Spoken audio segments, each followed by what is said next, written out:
And I now give the floor to Mr. Merzouk, Minister for Foreign Affairs, African Cooperation, and Mauritanians Abroad. In the name of God, the Merciful and the Compassionate. Your Highness, Faisal bin Farhan Al Saud, Minister of Foreign Affairs of the Kingdom of Saudi Arabia, Your Excellency Jean-Noël Barrot, Minister of Foreign Affairs of the French Republic, Your Excellencies, ladies and gentlemen, may the peace of God be upon you. It gives me pleasure to, at the beginning of the statement, to express on behalf of the Islamic Republic of Mauritania our deep gratitude to the Kingdom of Saudi Arabia and thank them for their earnest efforts to create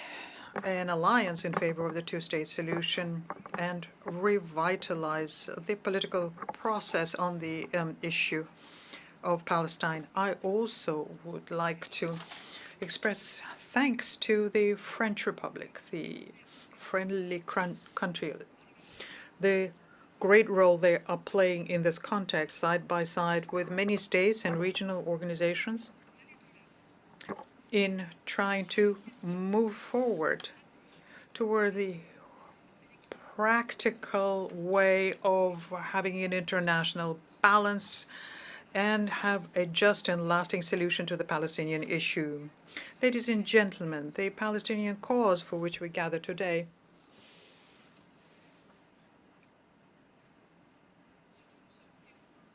and what we witness in Gaza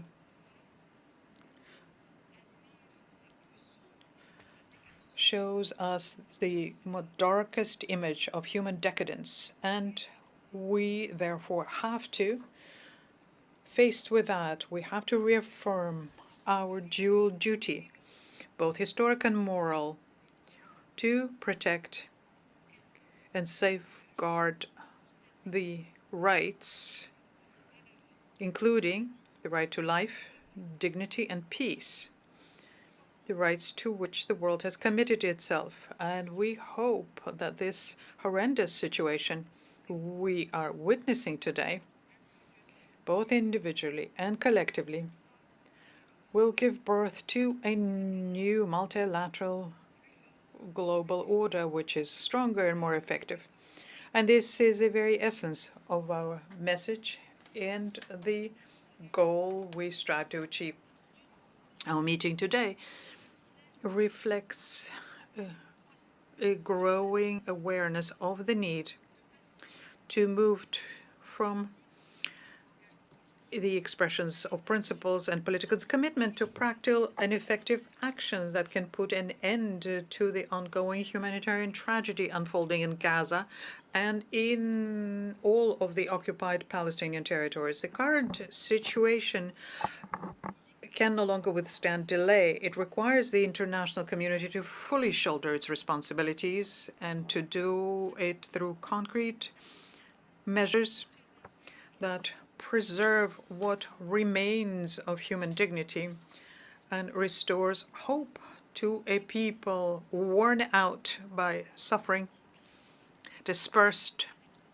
by the war and destruction machine. This, in fact, amongst many of us at the international community, there is a conviction that political inaction is no longer an option, and delaying tactics only worsen crises, and that we must work together to draw up a roadmap that could be actionable based on international parameters, on humanitarian and ethical principles, which would restore international law and give voice to human conscience. This is vision that we would like to embody through this coalition that brings us together today. Your Excellencies, ladies and gentlemen, my country has constantly affirmed in all forums its unwavering commitment to a just and lasting solution to the Palestinian question,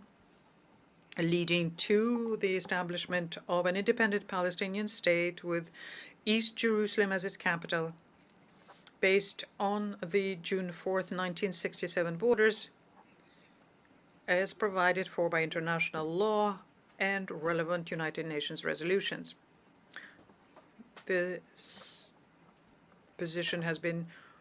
repeatedly and unequivocally confirmed by His Excellency Presidents Mohammed Ul-Sheikh El-Ghazwani, and it is our stance that we share with all those who defend just humanitarian causes. It is the foundation of our alliance and coalition. We hold firmly to these principles, but we remain fully aware that any solution that does not respect the rights and dignity of the Palestinian people and that is not based on the legal and moral foundations will only impede a secure and stable future in the Middle East. And therefore, we hope that this meeting will become a turning point which will embody a strong collective determination, which will lead to a very firm and actionable roadmap supported by an effective mechanism for follow-up and coordination within our alliance. This will help us to speak with a unified voice internationally, strengthen international action for the two-state solution as the only viable path to achieving just peace in the Middle East and recognizing Palestine as a sovereign and a full member of the United Nations. I thank you. أشكر معالي وزير الشؤون الخارجية